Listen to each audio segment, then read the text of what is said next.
बच्चा पैदा होते ही क्यों रोता है? धरा पर जब भी किसी शिशु का जन्म होता है तो उसके होठों से पहला स्वर हंसी नहीं बल्कि रोदन बनकर निकलता है। यह दृश्य देखकर माता का हृदय द्रवित हो उठता है और पिता आश्चर्य में पड़ जाता है। उसी समय अर्जुन ने मधुर भाव से श्री कृष्ण से पूछा, हे केशव, जब जीवन का आरंभ है तब यह रोदन क्यों? क्या यह पीड़ा का संकेत है या कोई गूढ़ रहस्य? श्री कृष्ण मंद मुस्कान के साथ बोले, पार्थ, यह रोदन केवल श्वास का प्रथम अभ्यास नहीं, यह आत्मा की स्मृति का स्वर है। शिशु रोता है क्योंकि वह उस लोक से इस लोक में आया है, जहां वह मुक्त था, वहां से बंधन में प्रवेश करता है। कृष्ण आगे बोले, जब आत्मा गर्भ में प्रवेश करती है तब वह अपने पूर्व जन्मों के कर्मों का बोझ साथ लाती है। गर्भ का अंधकार उसे भीतर की ओर मोड़ देता है। 9 मासों तक वह देह के भीतर सिमटा रहता है, जहां उसे संसार का शोर नहीं, केवल माता की धड़कन सुनाई देती है। वहां आत्मा को क्षण भर के लिए स्मरण होता है, मैं कौन हूं, कहां से आया हूं और क्यों आया हूं। वह प्रतिज्ञा करती है, यदि मैं बाहर निकलकर जीवन पाऊंगा तो धर्म के पथ पर चलूंगा, करुणा और सत्य को अपनाऊंगा।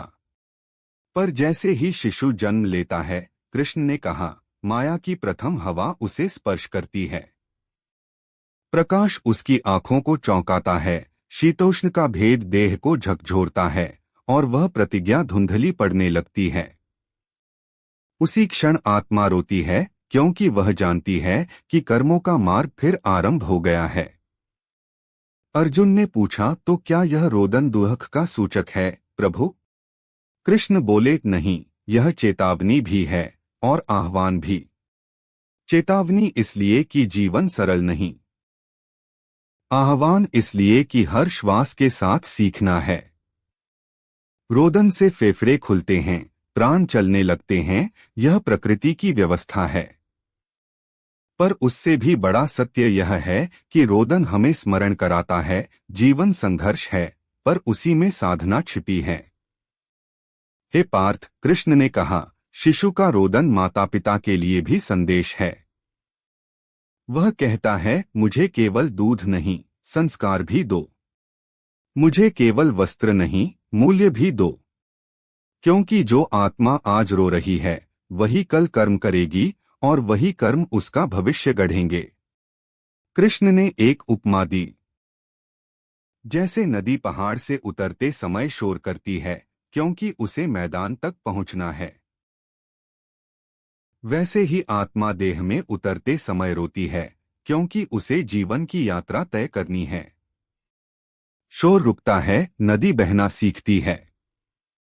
रोदन थमता है, शिशु जीना सीखता है। अर्जुन ने विनय से कहा, प्रभु, तब माता पिता को क्या करना चाहिए? कृष्ण बोले, उसे शांति दो, प्रेम दो और सबसे पहले सत्य का स्पर्श दो। शिशु को गोद में लेकर जो पहला भाव दिया जाता है वही उसके मन की पहली लिपि बनता है। यदि उस क्षण भय है तो भय जड़ पकड़ेगा, यदि करुणा है तो करुणा फलेगी। स्मरण रखो, कृष्ण ने कहा, रोदन अशुभ नहीं, वह जीवन की उद्घोषणा है। मैं आ गया हूं, अब मुझे दिशा चाहिए। और यह दिशा माता पिता के आचरण से मिलती है, उनके शब्दों से नहीं।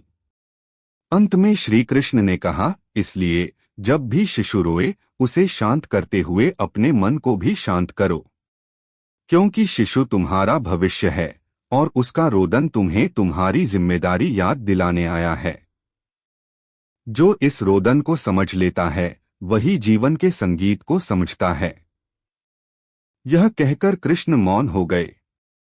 अर्जुन ने नमन किया और धरा पर जन्म लेते हर रोते शिशु में उसे आत्मा का यह प्रथम सत्य सुनाई देने लगा। अगर आप श्री कृष्ण के सच्चे भक्त हैं तो चैनल को सब्सक्राइब करो और वीडियो को लाइक करके कमेंट में जय श्री कृष्णा लिख दीजिए।